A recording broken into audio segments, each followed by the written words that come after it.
start spreading the news. I'm leaving today. I've bought to be a part of it. New York, New York. These vagabond streets are longing to stray and step around the heart of it. New York, New York.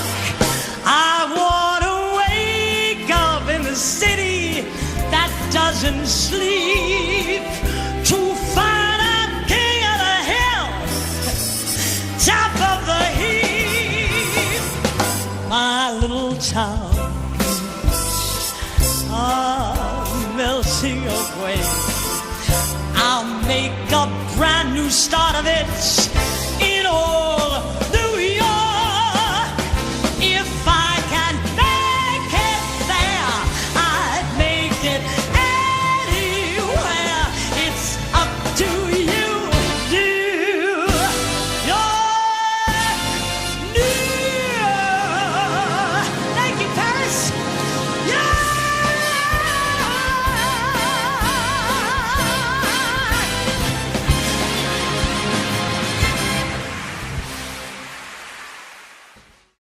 Hola, muy buenas tardes a ustedes y nosotros. Nosotros nuevamente estamos hoy para compartir un programa totalmente diferente. Ustedes saben que nuestra temática de programa es un programa general de diferentes temas de lo que sucede en nuestra querida ciudad de Río Tercero. Es por eso que nosotros hoy vamos a tener dos notas muy interesantes. Primero con la jueza, la flamante jueza la doctora Sonia Pipi. Vamos a trasladarnos a tribunales y luego vamos a estar instalados en el banco de sangre de nuestra querida cooperativa de obras y servicios públicos limitada, donde nos va a recibir la directora Viladrich Ivana, donde nos va a estar comentando porque ayer fue el Día Nacional del Donante de Sangre. Pero antes, déjenme decirle que estoy peinada, como siempre, por Miriam, y fíjense en que este es un peinado netamente ya para madrina, para 15 años, para egresada, así que fíjense, este es un peinado donde ustedes van a poder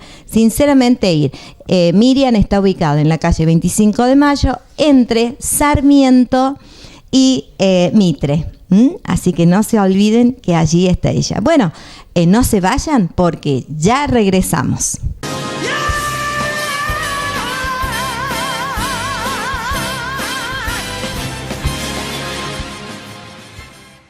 Bueno, como ya les dije al comienzo del programa, nuestro programa Ustedes y Nosotros siempre tiene la temática de un tema general, lo que pasa en la ciudad de Río Tercero. Es por eso que hoy nos encontramos aquí en el Juzgado de Control Niño, Juvenil, Penal y Falta con la flamante jueza, la doctora Sonia Pipi, en donde es la flamante titular de esta repartición en este tribunal de nuestra ciudad de Río Tercero, quien asumió el cargo y reemplaza al ex juez Pedro Salazar, quien desde julio se acogió al beneficio jubilatorio. Fueron 3 los postulantes y obviamente quien asumió a este juzgado es la doctora Sonia Pipi. ¿Qué tal, Sonia? ¿Cómo le va, doctora? Muy buenas tardes y gracias por recibirnos aquí en el juzgado. Bueno, buenas tardes. Yo quiero decir, ¿no es cierto?, que antes de ser juez ya te conocía, somos amigas y te considero una amiga. Gracias. Una buena persona. Y te agradezco, ¿no es cierto?, por haberte llegado acá al tribunal a hacerme esta entrevista, que por supuesto es a raíz, ¿no es cierto?, como consecuencia de este fallo que ha salido y que ha causado tanto revuelo en la ciudad y en todo el ámbito jurídico, porque bueno, como es un fallo novedoso, claro, entonces que realmente novedoso y que en cierta manera sí un poco lo que la gente quiere oír y reclama y está pidiendo, ¿no es cierto?, que es una aceleración en los procesos, ¿no es cierto?, que las resoluciones se hagan más rápido. Claro. Entonces, bueno, como casualmente esto que hemos decidido ha cortado los plazos, Claro. es un poco, ¿no es cierto?, que la verdad que he recibido una crítica bastante buena en la resolución, ha sido acogida bastante favorablemente por todos. Sí, doctora, ¿es inaplicable una nueva ley que para otorgar una adopción? ¿Nos puede explicar un poquito todo el tema? Sí, bueno, lo importante, ¿no es cierto?, destacar es que todas las resoluciones son para casos concretos, es decir, no se puede declarar, es decir, así como la inconstitucionalidad, a veces hay jueces que declaran la inconstitucionalidad de una norma, muchas personas se creen, bueno, entonces no se aplica más esa norma. No, el juez declara la inconstitucionalidad de esa norma para ese caso concreto, y en este caso es igual. Si yo quiero aclarar que no hemos aplicado esa norma en este caso concreto por las particularidades que tenía el caso. Bien. Este caso es un caso donde se estaba tramitando en este tribunal, ya se había tomado una medida excepcional. Cabe destacar, ¿no es cierto?, que la competencia de la juez de niñez y juventud en materia de niñez es cuando la UDER, que es el organismo que depende del Poder Ejecutivo, toma una medida excepcional, que se entiende por medida excepcional un retiro del niño de la familia, de su familia, porque se han vulnerado sus derechos, ¿no es cierto? Se pide la intervención al juzgado para que el juzgado confirme o no esa medida excepcional. Es decir, que lo que hago yo, hago un control de legalidad. ¿Qué significa? Que esa medida se haya tomado en el marco de la ley, respetando los derechos de la mamá, de los niños. Entonces ese es un control de legalidad que nosotros hacemos y confirmamos o no la medida excepcional. Esa es la primera intervención que tiene el tribunal de niñez. Después, cuando ya esa medida excepcional tiene un plazo máximo de 1 año y medio, no puede exceder de 1 año y medio. Al año y medio, ¿no es cierto?, se tiene que tomar una resolución definitiva. ¿Qué implica esa resolución definitiva? Que los niños vuelvan a su familia con sus padres. En ese año y medio se trabaja la revinculación, que se llama, ¿no es cierto?, es de que el niño tenga contacto con la familia, que bueno, que se restablezca ese derecho vulnerado que motivó la toma de esa medida excepcional, y una vez restablecido ese derecho vulnerado, el niño vuelve a su familia y se restablece el vínculo. Hay casos que se puede restablecer y otros no.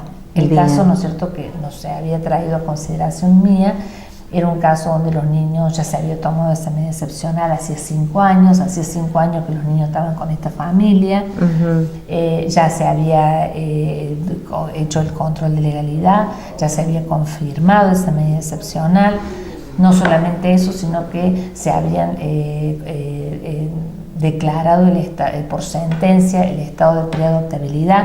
Eso es cuando ya no hay ninguna posibilidad de que el niño vuelva a su familia. Por sentencia, el tribunal tiene que declarar al niño un estado de preadoptabilidad. Allí, para todo este proceso que lleva la confirmación de la medida excepcional como el declarar el estado de preadoptabilidad, es todo un proceso que se hace con audiencias, con informes, múltiples informes de los equipos técnicos, psicólogos, asistentes sociales, se estudia la familia, se escucha al niño en diversos momentos, ¿no es cierto? A la mamá, en este caso la progenitora estaba plenamente de acuerdo que los niños siguieran con esta familia. Entonces era un proceso donde los niños, todas las partes ya habían sido escuchadas, y hacía 5 años que ya estaban con esta familia. Los representantes legales en todos estos procesos, ¿no es cierto?, los niños tienen 2 abogados, un abogado que se llama abogado del niño y otro que es el representante complementario. La mamá también tiene representante legal, abogado, y estaban todas las partes de acuerdo. O sea, el niño quería seguir con esta familia, la familia estaba pidiendo había solicitado la guarda con fin de adopción, los niños querían seguir con esta familia, la mamá estaba de acuerdo, los representantes legales estaban de acuerdo, estaba todo de acuerdo, estaban todos. Entonces, esta familia había pedido la guarda judicial con fin de adopción y, digamos, la resolución que yo debía tomar en ese momento era o si le otorgábamos la guarda judicial con fin de adopción o no. Esa es la resolución que nosotros teníamos que disponer.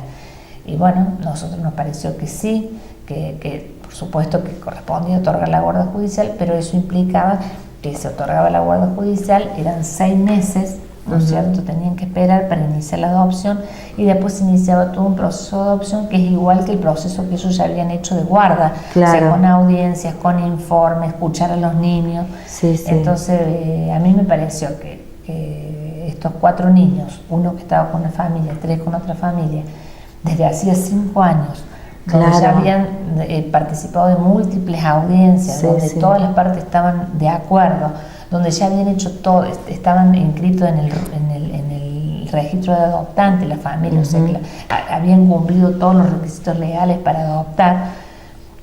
Otorgar la guarda judicial por 6 meses y volver a hacer todo un proceso de adopción era, desde mi punto de vista, iba en contra del interés superior del niño. Seguro. Y nos parecía que era revictimizante volver, ¿no es cierto?, a que el niño tuviera que pasar por audiencias de nuevo todo un proceso, cuando ya se habían cumplimentado todos los requisitos directamente para la adopción. Entonces, bueno, ahí es cuando nosotros declaramos inaplicable el artículo ese que dice de que el juez tiene que primero otorgar la guarda judicial, esperar 6 meses, se inicia el trámite de adopción y hacer todo el proceso de adopción.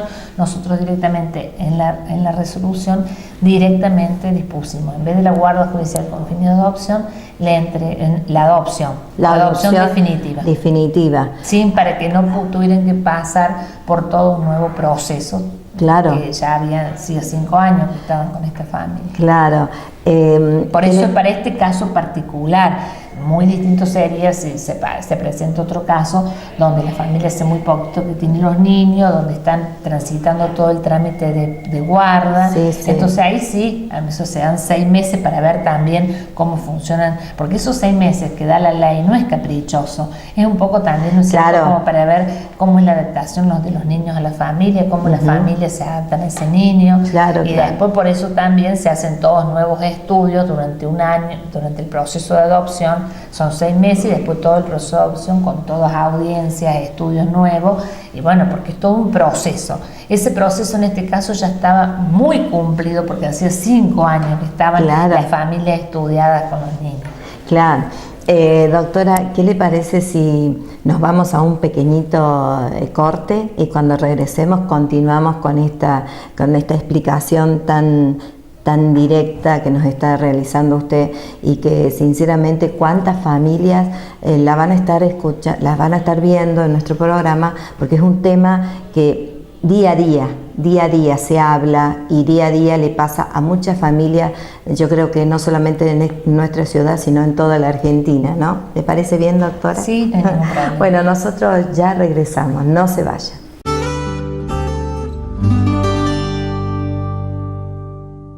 Señor asociado, usted tiene el derecho de saber leer y entender su factura de servicios. Ahora también puede imprimir su factura desde la web en www.riotel.com.ar.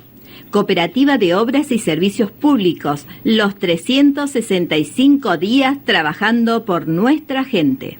Casa Elde, 50 años en Blanco y Colchones, que está ubicado en Libertad 345. Su teléfono es 428-059, dedicado al servicio del hogar, contando con un salón de exposición para el cliente más exigente y exquisito. Todo en decoración, de amoblamiento y renovación de tu hogar. Hacelo ya. Visítanos en Libertad 345 de la ciudad de Río Tercero. Organización Neldo Raffo Sociedad Anónima, asesores productores de seguros. Durante todo el año aseguramos lo que necesita asegurar. Te esperamos en Vélez Arfiel 159 de la ciudad de Río Tercero, 03571 424 059. Merbel, distribuidor de artículos de limpieza por mayor y menor para hogares, geriátricos, municipalidades y empresas. Distribuido por ED, Servicio Sociedad Anónima, que está ubicado en Saavedra Lama 65. Podés hacer tu pedido al 03571 si sos de la región, antepone el código de área 433-316 de la ciudad de Río Tercero. Merbel. Hay gente especial que merece un regalo muy especial. En La Verbena, Casa de Vinos, tenemos el regalo para esa gente.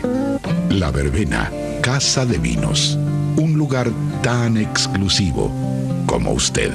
Avenida 9 de septiembre, 171, teléfono 428-100. Porque queremos ser parte de esa noche tan especial, Salón de Fiestas y Eventos La Rosina es organización integral de eventos sociales y empresariales con todo lo que necesitas para tu fiesta. DJ, sonido e iluminación, decoración, barra de tragos, seguridad, mesa dulce y pastelería, servicio gastronómico, dirección técnica bajo la supervisión de Mari Chef Catering. Siempre estás invitado a La Rosina, Salón de Fiestas y Eventos, Esperanza 2160, un lugar exclusivo. Consultas al 50 66 20 o al 15 52 12 89. Just like they say in the song.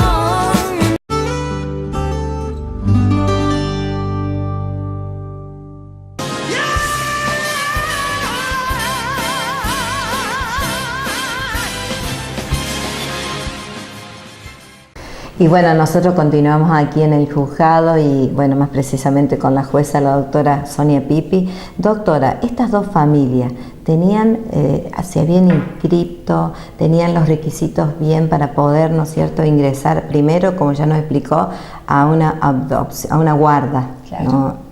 ¿Nos puede explicar un poquito para que nosotros también sepamos cómo es el ¿no es cierto? proceso, el procedimiento en esta secretaría, en este juzgado, mejor dicho? Sí, bueno, en primer término, ¿no es cierto? Sí, por supuesto que tenían todos los requisitos legales y es importante que las personas que quieran adoptar sepan, ¿no es cierto? En este caso, estas familias empezaron como una familia de acogimiento y bueno, después cuando ya los niños se habían encariñado con ellos con los niños decidieron hacer los trámites, ¿no es cierto?, de la guarda judicial. Pero ellos previamente, cuando tomaron esa decisión, tuvieron que inscribirse en el Registro Único de Adoptantes. Es un trámite que se hace acá en tribunales, no aquí en el juzgado, sino en superintendencia. Hay un Registro Único de Adoptantes donde todas las personas que quieran adoptar deben inscribirse. Vienen, preguntan ahí en la superintendencia y le explican todo, ¿no es cierto?, todo el trámite que tienen que hacer, porque aparte se inscriben y después les piden ciertos informes, que son informes psicológicos, encuestas ambientales, para ver, ¿no es cierto?, si están en condiciones de acceder, ¿no es cierto?, a una adopción. En este caso, ya estas personas, las dos familias que asumieron la adopción, que le entregamos los niños en adopción, se habían inscrito, se tenían ese cumplimentado ese requisito legal y también, ¿no es cierto?, habían sido estudiadas por psicólogos, asistentes sociales, bueno, que se habían expedido como que eran las familias más adecuadas, ¿no es cierto?, para obtener la guarda de estos niños. Aparte, en este caso, hacía mucho tiempo que estaban con esa familia, prevaleció también en ese interés superior del niño, primero que los niños querían seguir con esa familia, y segundo, el amor, ¿no? El cariño que se crea cuando ya el niño está en el seno de una familia, es decir, los vínculos que ya afectivos que ya estaban, entonces ya esos vínculos afectivos ya estaban. Entonces no se podían romper. Y bueno, y aparte es muy importante decirlo que en la resolución se otorga la adopción, ¿no es cierto? Debiendo, ¿no es cierto?, con la obligación de que los niños siguieran revinculizándose entre ellos, es decir, que no pierdan, ¿no es cierto?, los vínculos entre, si bien fueron con dos familias, los hermanitos, la obligación es que esos niños sigan teniendo vínculos como hermanos. Eso es muy importante. Es muy importante para no perder los vínculos de hermanos. Exacto. Y estos niños venían de un hogar bastante complicado, venían ya con problemas. Derechos, nosotros siempre decimos, ¿no es cierto?, a veces con derechos vulnerados por distintas circunstancias. Había habido una vulneración de derechos que produjo, ¿no es cierto?, que se tomara esa medida excepcional de retiro.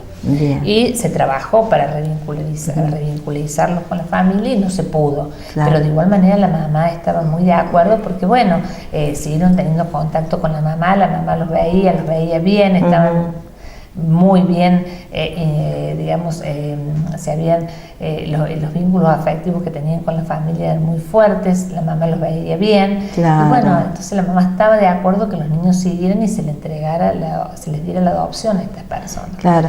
Doctora, sí, quiero doctora. aclarar, ¿no es cierto?, que Sí. sería importante de que una cosa que fue también determinante en la decisión, ¿no es cierto?, de darles la adopción directamente, fue que uno de los niños quería empezar, el año que viene empezaba el primario, y quería empezar el primario ya con el apellido de la familia. Qué lindo. Porque si nosotros respetábamos todo el Claro. curso legal, un año más iba a llevar hasta que saliera la adopción. Entonces el niño iba a empezar primer grado con un apellido y el después, segundo con otro apellido. Claro. Y eso también fue determinante, ¿no es cierto?, en la decisión, porque nos pareció que eso iba a afectar al niño, Y sí. iba en contra de su interés superior, porque el interés de él y lo que él expresaba era su deseo de empezar el primario con el apellido de la familia. Entonces, bueno, ahora van a poder hacerlo. Ahora ya van a poder hacerlo, ya seguramente ya se tienen que inscribir en este. Sí.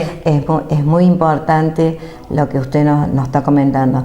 Y, por ejemplo, si hay personas, por ejemplo, en el caso de que hay muchas familias, hay mucho en el registro de superintendencia, hay muchas familias que están en lista de espera, porque vamos a decir que también debe haber ya un registro aquí en superintendencia donde hay muchas familias que quieren adoptar. Y hay niños, hay niños ya para adoptar o para la guarda.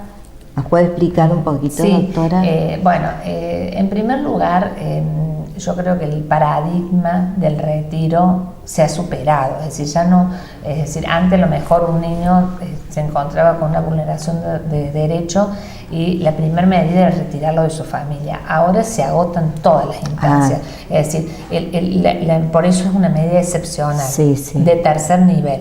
Digamos, el equipo, ¿no es cierto?, de la UDER, que es el organismo de la CENAF, organismo que depende del Poder Ejecutivo, trata de articular todos los recursos para evitar el retiro del niño, porque el primer derecho que el niño Son tiene, los padres, claro. es de los derechos del niño, es vivir con su familia y a educarse y desarrollarse dentro de su seno familiar. Sí. Entonces es el primer derecho que no se puede vulnerar. Únicamente, ¿no es cierto?, se puede retirar un niño de la familia cuando hay una vulneración grave de algún derecho, cuando el niño puede haber sido víctima de algún delito y demás. Entonces, en esos casos sí se procede al retiro. Una vez retirado el niño, como yo le dije, es todo un proceso de revinculación. Siempre se trata, ¿no es cierto?, de que el niño vuelva a su familia, y en la última instancia es la adopción. Es cuando el niño se declara en estado de preadoptabilidad, porque ya no hay ninguna posibilidad de que vuelva a la familia, y ahí es cuando puede ser adoptado. Sinceramente, ¿no es cierto?, hoy por hoy con toda esta nueva ley y estas medidas, digamos, de 3 niveles que hay, ¿no es cierto?, no hay muchos niños que estén en estado de preadoptabilidad. Si bien no hay muchos, porque siempre se trata, ¿no es cierto?, de que el niño, aparte, pues hay muchos niños, ¿no es cierto?, que terminan en guarda judicial dentro de la familia extensa, con un tío, con un abuelo. Claro. Eso en esos casos no son adoptados, sino que es una guarda judicial dentro del grupo familiar. Bien. Entonces ahí también ya hay otro filtro, ¿no es cierto?, porque primero están los niños que primero van a estar dentro, que se quedan con sus padres. Claro. Se trata de restablecer el vínculo y se trata de restablecer el derecho dentro de la familia. La segunda opción es la familia extensa. Y la última opción es una tercera familia que no pertenezca al grupo de la familia del niño. Entonces, no hay tantos niños, ¿no es cierto?, para ser adoptados. Y bueno, y como por lo general se toman las medidas excepcionales, primero de familias de acogimiento, hay veces que hay familias de acogimiento que ya han hecho, como en este caso, todos los trámites para adoptar, otras que no. En esos casos sí se llama, es decir, hemos tenido casos que sí, que hemos pedido del registro del adoptante cuál es la familia que seguiría primero en la lista, y allí se ha adoptado. Claro. Y después también están las adopciones que se hacen directamente ante el juzgado civil, que son las de entrega cuando la mamá, ¿no es cierto?, quiere entregárselo a un matrimonio determinado, pero no pasan por este tribunal, esos pasan por los juzgados de familia. Ese también es un buen tema, ¿no? Claro. Que la gente por ahí vienen directamente las mamás que no quieren o son demasiado jovencitas, Sí. Que bueno, pero ese Por ya múltiples por razones. múltiples razones. Quieren entregar en adopción a una familia que a lo mejor conocen y demás, que a ella les da la confianza para que eduquen a sus hijos. Bueno, esa que es la guarda directa, por eso es la guarda directa con fines de adopción, es todo un trámite que se hace en el juzgado de familia. Y Bien. también a veces los jueces de familia pueden pedir familias a ese registro, cuando no Sí, tienen sí. que entendárselo, también Sí. pueden pedir a ese registro. Sí, doctora, cuando viene, en ese caso que vienen, en este caso, en esta adopción que se dio directa, ¿ustedes continúan con el proceso de continuar cada 6 meses? No, ya no. No, porque ya son los padres. Ya pasan son a los ser padres, no van la adoptivos. psicóloga, no, ya está, ya se terminó, Sí, porque no. fueron 5 años, ¿verdad? Claro, sí, Está bien. No, o sea, el Estado no interviene más, No. precisamente es para que, ¿no es cierto?, no haya una intervención excesiva del Estado dentro del grupo intrafamiliar, dentro del grupo de Claro, y familia. eso también es muy importante, porque claro, fueron 5 años de visitas con el psicólogo, los niños estuvieron viniendo Claro, aquí, audiencias. Ujú. Los niños pasaron por un proceso bastante lastimoso, si se Sí, quiere, ¿no? sí. Y esto es realmente muy importante, pero nosotros nos vamos a ir a otro corte, doctora, y cuando regresemos vamos a estar de nuevo charlando y ya cerrando un poquito el tema para que usted también nos pueda explicar o aconsejar también de alguna manera, ¿no? ¿Le parece, doctora? Por supuesto. Bueno, nosotros nos vamos a un pequeñito corte y cuando regresemos ya estaremos nuevamente con la doctora Sonia Pipi aquí en el juzgado.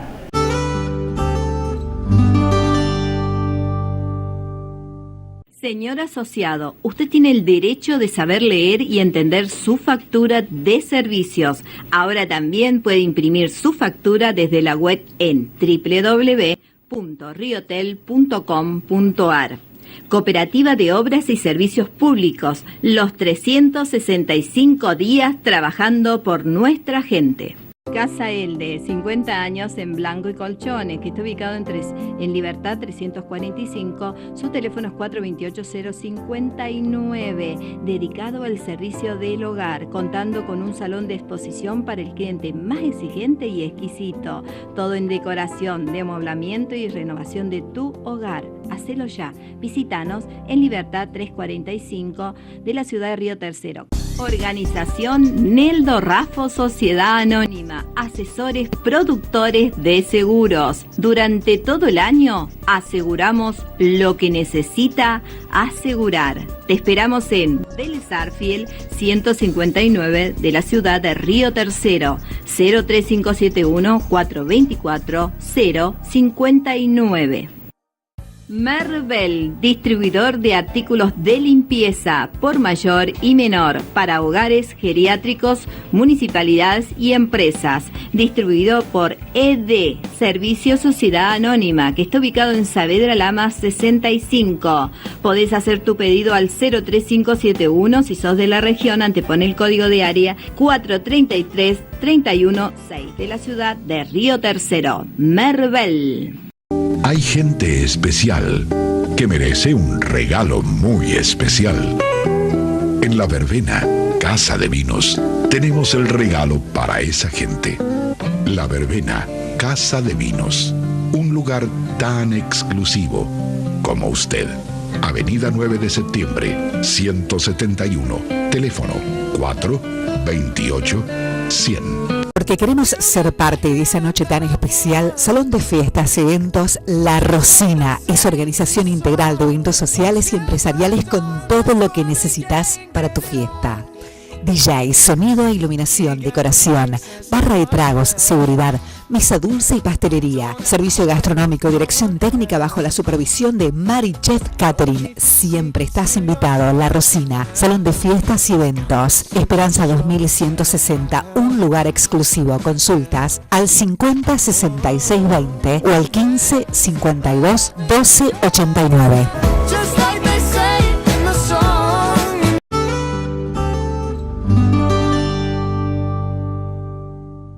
Yeah!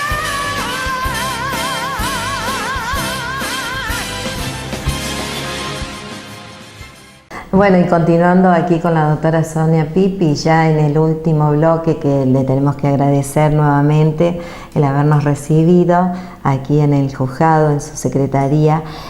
Doctora, hay un tema también, yo le quiero hacer una pregunta, si bien se hacen, que hay matrimonios que no pueden tener hijos, y a veces, bueno, ese matrimonio está en una situación difícil de poder continuar o no con el matrimonio hay familias.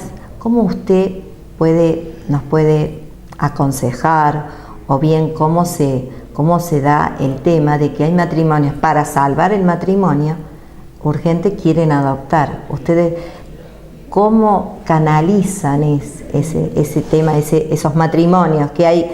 Yo creo que hay y varios. Sí, no, por supuesto.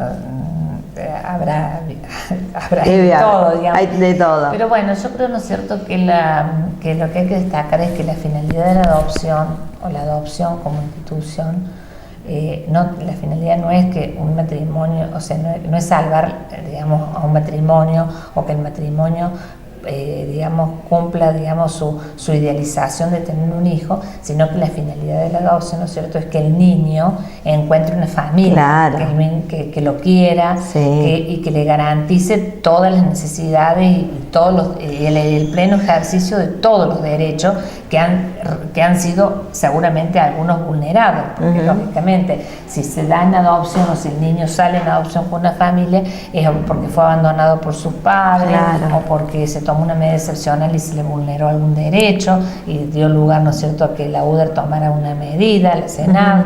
Es decir, siempre se trata de niños que le han vulnerado un derecho. Claro. Entonces, la finalidad de la adopción es que encuentren una familia donde se pueda desarrollar plenamente y donde se le garantice todos los derechos que tiene, el pleno ejercicio de todos los derechos. Y bueno, y no al revés, es decir, es que se le garantice a la familia el derecho a tener un hijo. Claro. Esa no es la finalidad de la adopción. Por eso, si bien en el registro de adoptantes hay un orden, ¿no es cierto?, porque usted, como me dijo a mí, llaman al primero de la lista. Sí. Sí, es decir, por lo general, hasta hace un tiempo, no sé si será ahora, eso lo maneja la superintendencia, sí, pero de la lista los 5 primeros matrimonios son los que estaban estudiados. Es decir, ¿qué significa estudiado? Los que tienen todo, ya hecho las encuestas, los informes psicológicos, todo. ¿Y por qué se hace a 5? Porque tienen un plazo de vigencia los informes. Es decir, si nosotros decimos superintendencia que tenemos un niño que va a salir en adopción y que necesitamos que nos manden el listado de los matrimonios y los informes, no pueden ser informes de hace 10 años atrás, tienen que ser informes actuales. Bien. Entonces, siempre están esos matrimonios, 5 matrimonios que tienen los informes actualizados. Bien. Cada tanto se le van actualizando los informes y se va viendo la familia, ese matrimonio, cómo está y demás, para que con el momento que aparezca, claro, la situación de que haya que tomar una medida, ¿no es cierto?, o entregar una adopción, se pida el listado y esos matrimonios tengan todo ya hecho, ¿no es cierto?, claro, ya tengan todos los informes listos.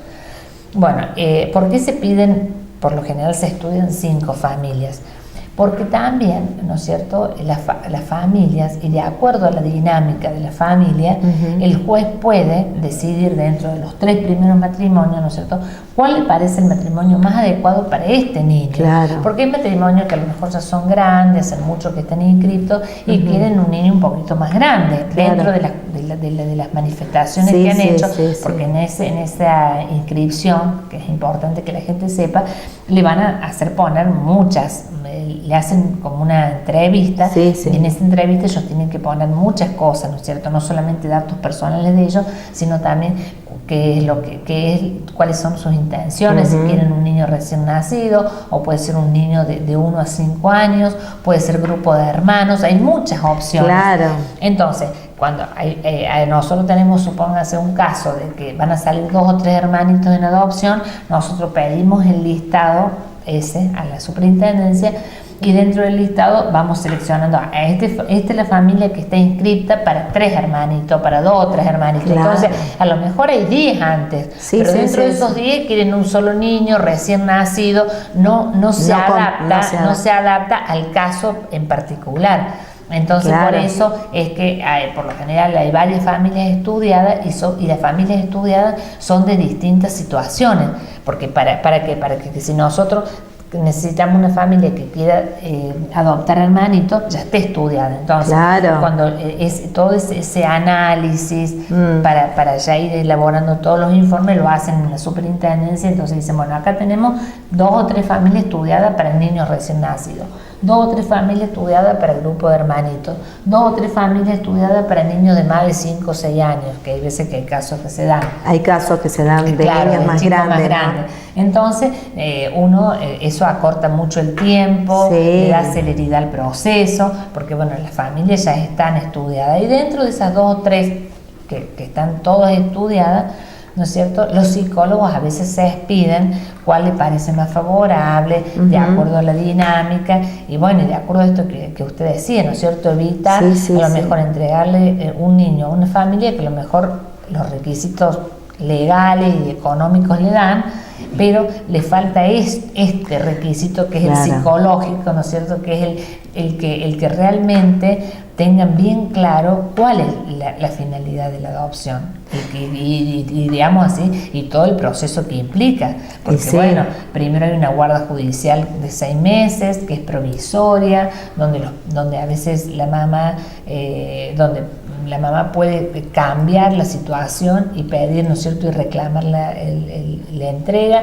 Y bueno, si se cambiaron las circunstancias, a veces, ¿no es cierto?, hay guardas que se revocan. Ajá. Y bueno, nosotros, recién usted me Sí. preguntaba en la pausa, ¿no es cierto?, si a lo largo de mi función, pues yo he sido varios años Sí, secretaria sí. de menores, después de control y ahora juez.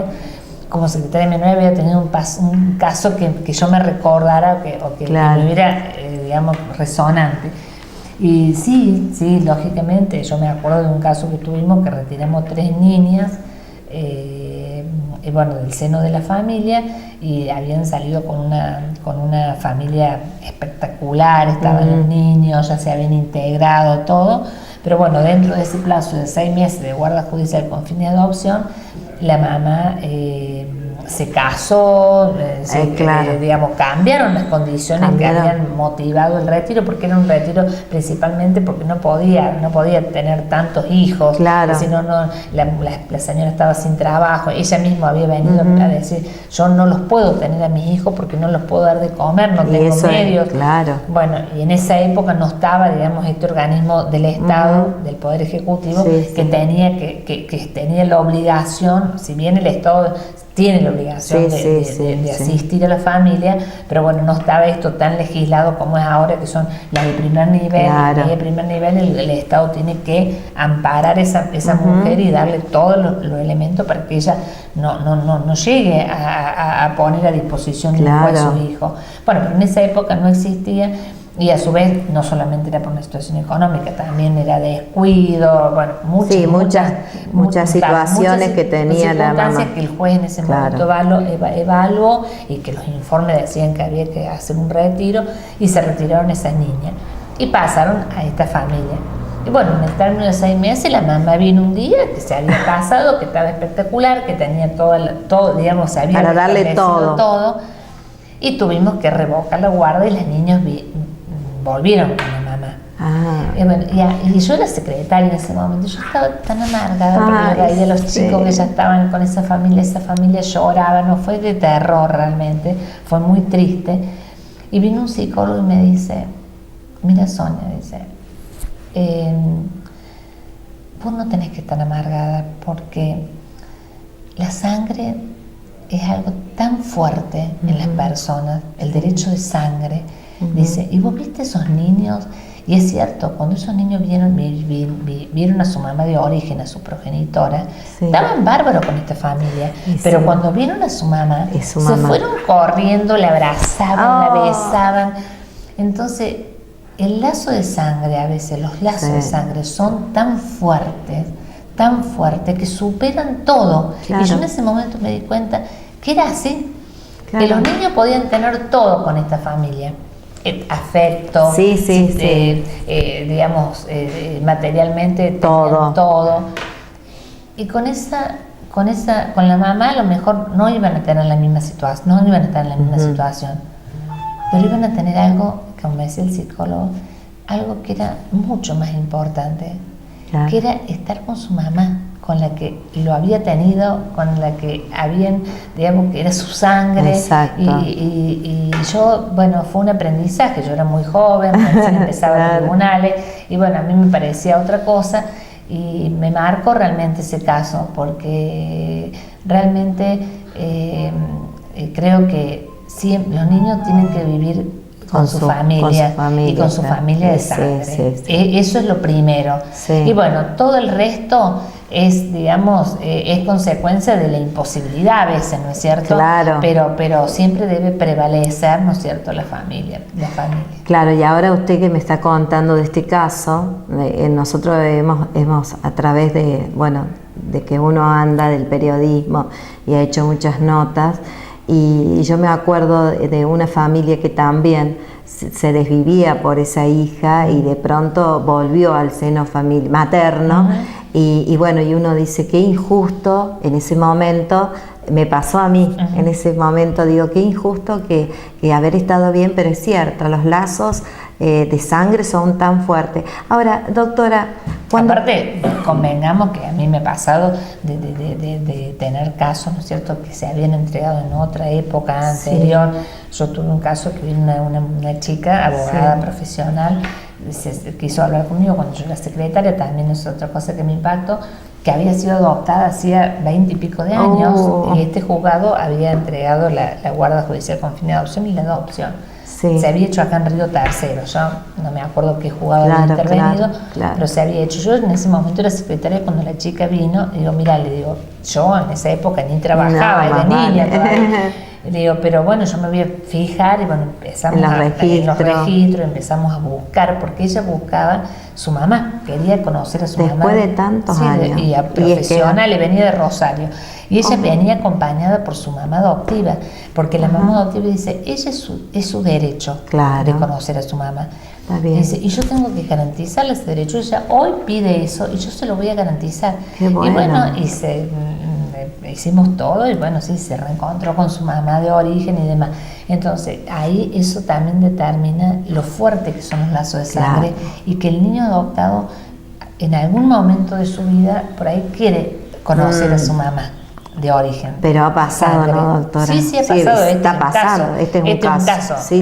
A veces no son todos los casos iguales, pero suele pasar. Es muy común que pase, que en un determinado momento, principalmente de la adolescencia, que entran en crisis y demás, los niños adoptados quieren conocer a su mamá de sangre. Eso suele pasar y suele suceder. Y doctora, usted me dio pie a hacerle una pregunta. ¿Es necesario de contarle a los niños cuando son más o menos, a qué edad se les debe contar que los papás son del corazón? No, bueno, ahora eso era antes, que a lo mejor el niño, hay personas que a lo mejor que no quieren. No, aparte antes había personas que eran adoptadas y morían sin saber que habían sido adoptadas. Era como un tabú decirle a los hijos que eran adoptados. No, hoy digamos así. El primer contacto que tiene el niño con la familia adoptante, ya ahí dicen las psicólogas que es importante que sepan desde un primer momento que ellos son hijos del corazón, que no ya ser un psicólogo, ¿no es cierto? El que deba decir cómo hay que informarle y qué palabras digamos hay que utilizar para hacerle entender la situación, pero creo que desde un primer momento. Claro, desde el primer contacto el niño ya tiene que saber, de la manera que el psicólogo lo aconseje, ¿no es cierto?, cómo tiene que llevarse todo ese proceso de conocimiento. Así es. Doctora, y ahora, ¿cómo sigue todo este proceso? Usted, por ejemplo, de ahora en más, ya es una ley, y de ahora en más, ¿hay casos nuevos que hayan ingresado? en este momento, en este juzgado, muchos casos, continuamente, ¿no? Sí, cada caso es particular.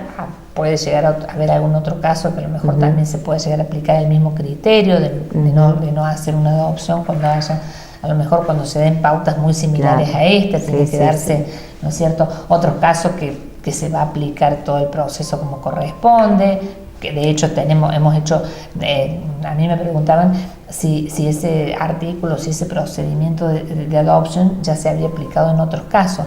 Bueno, sí, hemos hecho también con el nuevo código todo el proceso, la guarda judicial con fin de adopción, la adopción, y también hemos sacado muchas adopciones aplicando todo el proceso como corresponde, porque eran otra situación. Claro. Y en este momento, ¿hay algunas familias que están siendo estudiadas, que hay alguna guarda? Sí, muchas, ¿no? Hay muchas causas. Sí. Es importante saberlo porque para que la gente también sepa que no es solamente un caso, que ustedes tienen muchos casos y muchos niños en guarda en este momento, ¿verdad? Sí, doctora? Diferentes. Sí. Así que serían, digamos, muchos niños con medidas excepcionales confirmadas. Y después del proceso se verá, ¿no es cierto?, si pueden volver con su familia o no, eso bien. Se sabe. Bueno, doctora, ha sido muy atenta, la verdad que nosotros nos sentimos muy agradecidos porque este es un tema que es día a día, digamos. No, por supuesto. Día a día, así que desde ya la felicito y sabe que el cariño que tenemos nosotros, la familia, con ustedes, y desde ya, gracias. Gracias, doctora. No, gracias a vos, y bueno, espero, ¿no es cierto?, de que otros jueces ya han pedido la resolución, y parece ser, ¿no es cierto?, de que hay muchos jueces que también van a aplicar este criterio cuando haya casos así, que hace muchos años que los niños están, para no someterlos a un nuevo proceso y demás. Y bueno, si esta resolución, digamos, sirvió para eso, creo que es muy importante. Bueno, muchas felicitaciones, doctora. Y bueno, nosotros aquí con la doctora nos retiramos, pero no se vayan porque continuamos en Ustedes y Nosotros.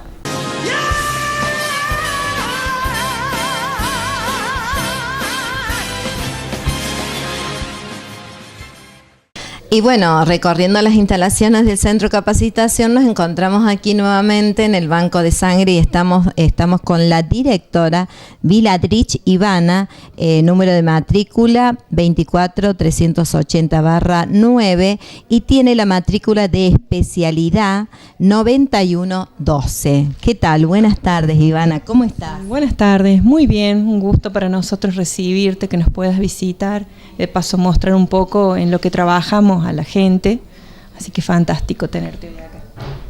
Bueno, gracias. Ivana, ayer ha sido sería el Día Nacional del Donante de Sangre. Contame un poquito cómo ustedes se preparan, si hay alguna folletería o si le van diciendo a los socios. Contame un poquito para nuestra familia televidente. Sí, mira, este día, el Día Nacional del Donante de Sangre, nosotros lo venimos celebrando desde que yo estoy en la dirección de este banco, incluso antes de que saliera por decreto, por ley, como Día Nacional del Donante de Sangre.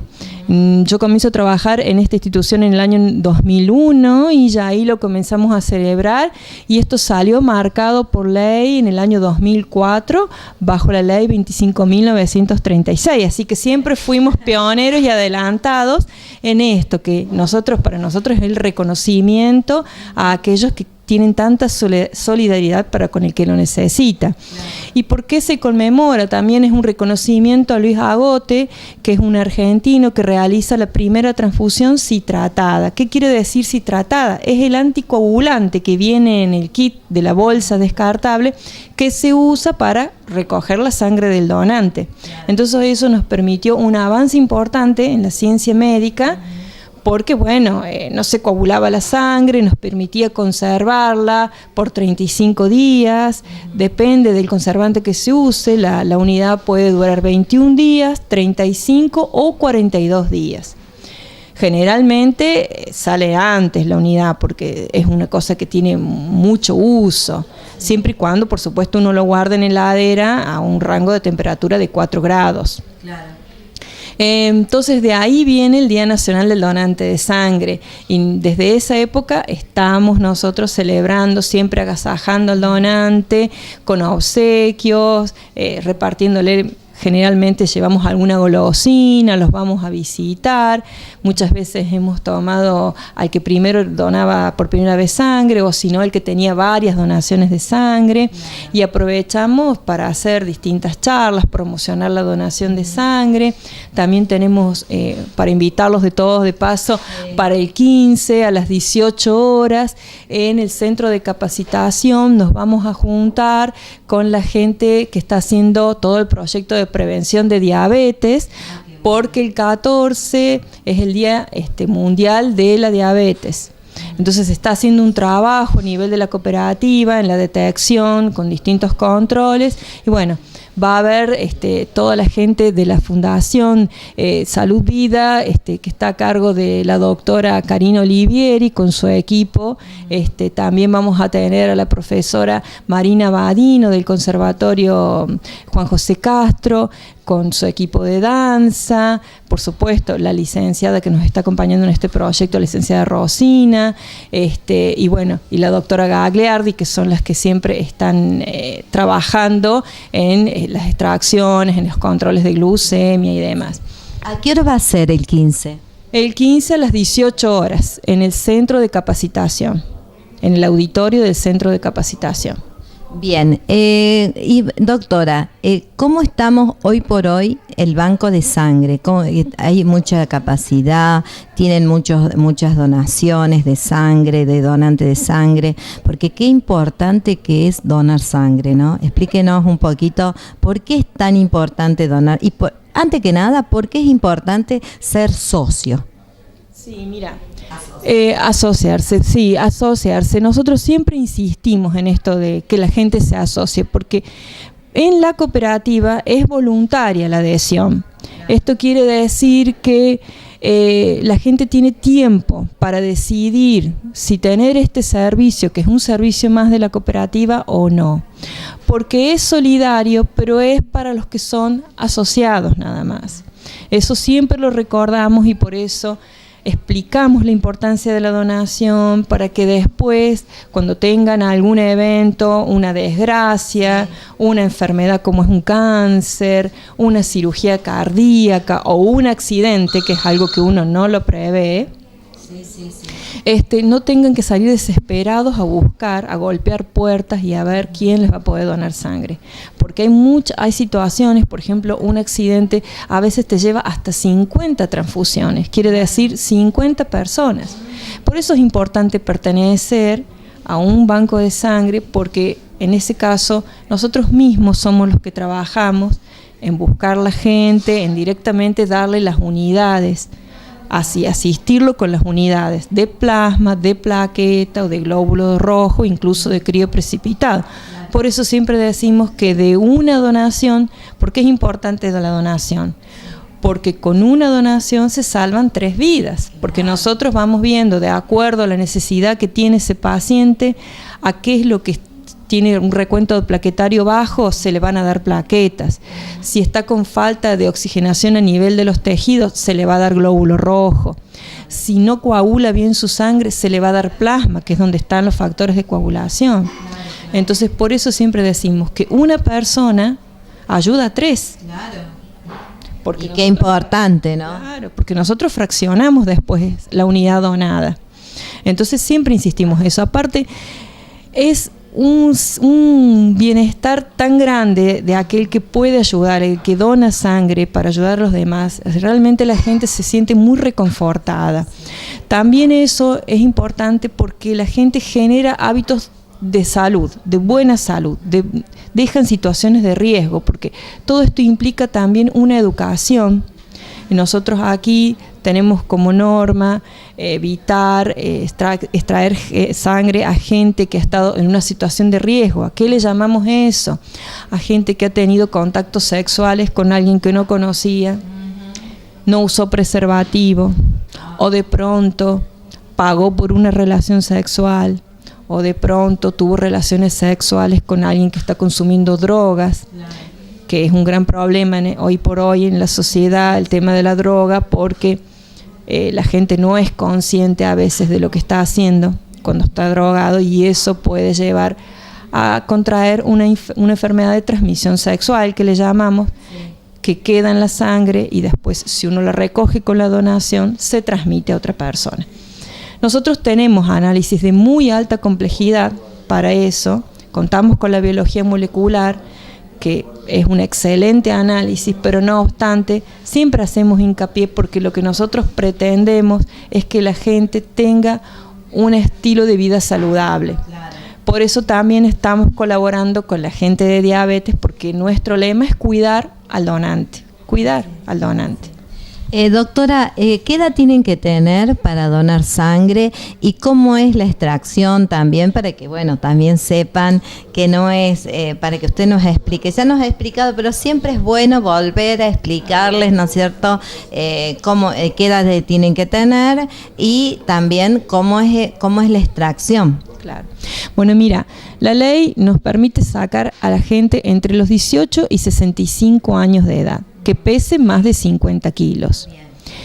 ¿Cómo tiene que venir la gente? Nosotros tratamos de que la gente, o sea, una vez que viene, se le hace una entrevista, se le toman los signos vitales, que quiere decir control de tensión arterial, debe estar dentro de parámetros normales, frecuencia cardíaca, también debe estar entre 50 y 100 latidos, las pulsaciones del corazón sería por minuto. Se constata de que no tenga temperatura aumentada, de que la gente no esté con un cuadro infeccioso en el momento de donar sangre. Entonces no puede donar sangre a aquel que sabe que tiene una enfermedad que la va a transmitir, que ya sabe que tiene un HIV o una hepatitis, a aquel que ha estado en una situación de riesgo, como lo decíamos antes, a aquel que tiene un problema de salud importante como son enfermedades cardíacas, o aquel que tiene diabetes pero que se coloque insulina, no así el que es diabético pero está con medicación, con pastillas, ese sí puede donar sangre. Aquel que se ha hecho un tatuaje o colocación de piercing, tiene que esperar un año, eso también es un factor de riesgo, siempre lo explicamos y aconsejamos que la gente que se vaya a hacer tatuaje se fije en el lugar donde va, que tenga la habilitación correspondiente por la municipalidad. Eso es algo muy importante, porque quiere decir que cuenta con los medios necesarios para evitar esto, porque no solamente son las agujas estériles, sino la tinta que se coloca.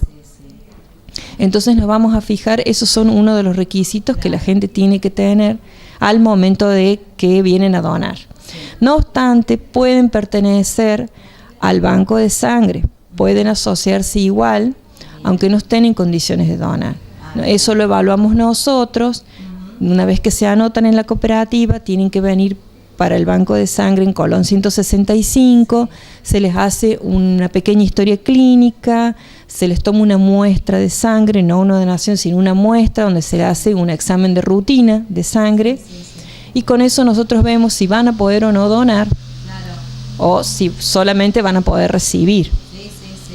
Por eso es que siempre hacemos hincapié, no solo en que la gente done sangre, que donar sangre no va a debilitar, no va a engordar, no los va a perjudicar, no se van a contaminar, no se van a contraer ninguna infección, al contrario, es un acto de plena solidaridad, un acto altruista, de bondad, de un estado de compartir su estado de salud con alguien que lo necesita. Así es. ¿Y la extracción es? Y la extracción, ¿a qué hora tienen, una vez que ya ese donante está en perfectas condiciones de donar sangre? Sí, nosotros una vez que cumple con estos requisitos, se lo invita a donar. El procedimiento en sí de la extracción dura entre 5 y 10 minutos, depende del calibre de la vena que tiene ese donante. Y luego que le damos unos minutitos que se recupere, que se quede tranquilo, que se relaje en la camilla, lo invitamos con un desayuno. Así que en total no le va a insumir entre 20 y 30 minutos, solamente venir a colaborar con alguien que lo necesite. Claro. Acá nos han hecho una pregunta, doctora. Parece que... Sí, bueno, lo estamos conversando con gerencia. A ver, dígalo, Sí, porque sí, acá nos sí. acaban de hacer una pregunta. Dígalo, ¿qué pregunta nos hacen? ¿Qué pasó con el día, con los regalitos para los donantes? Claro, si va a ser remera, ¿qué va a ser este año? Bueno, lamentablemente no depende de mí, sino de las autoridades superiores de la cooperativa.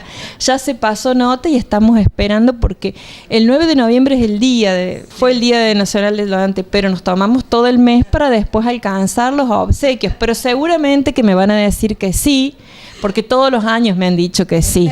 Así que siempre nos acordamos y por supuesto nosotros desde acá nuestro humilde saludo y nuestras felicitaciones a los que siempre nos donan. Que aunque no los llamamos, a veces pasa un tiempo que no los llamamos, están ahí, ¿por qué no nos llamaron? ¿Qué pasó? Eso sí que es ser buena gente y solidario con los demás. Acordarse de donar. Bueno, doctora, desde ya muchísimas gracias por por este recibimiento tan lindo y tan cálido acá como siempre. Así que yo le agradezco en nombre de todo el equipo. Y bueno, nos estaremos viendo próximamente, si Dios quiere. Bueno, el 15 vamos a tratar de ver si podemos estar y si no, vamos a estar personalmente, a lo mejor no con las cámaras, pero sí estar acompañándolo. Le agradezco mucho.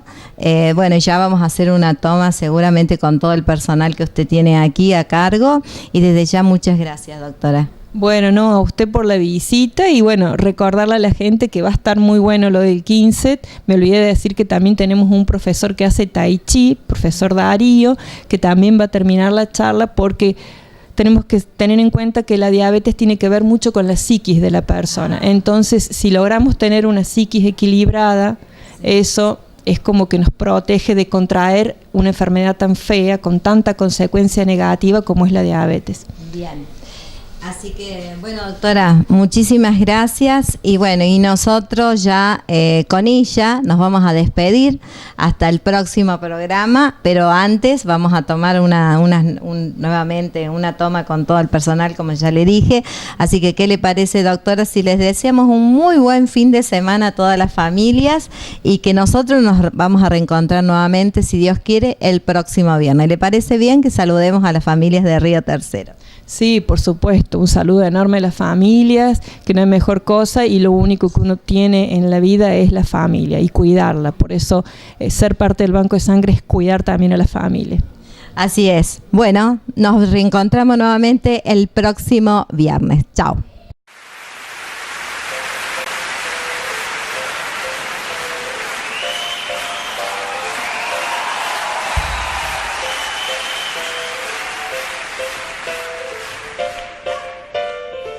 Start spreading the news. I'm leaving today. I wanna be a part of it. New York, New York.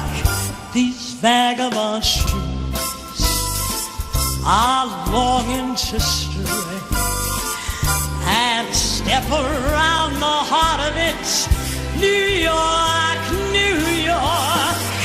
I want to wake up in the city that doesn't sleep, to find a king of the hill, top of the heap. My little towns are melting away. I'll make a brand new start of it in all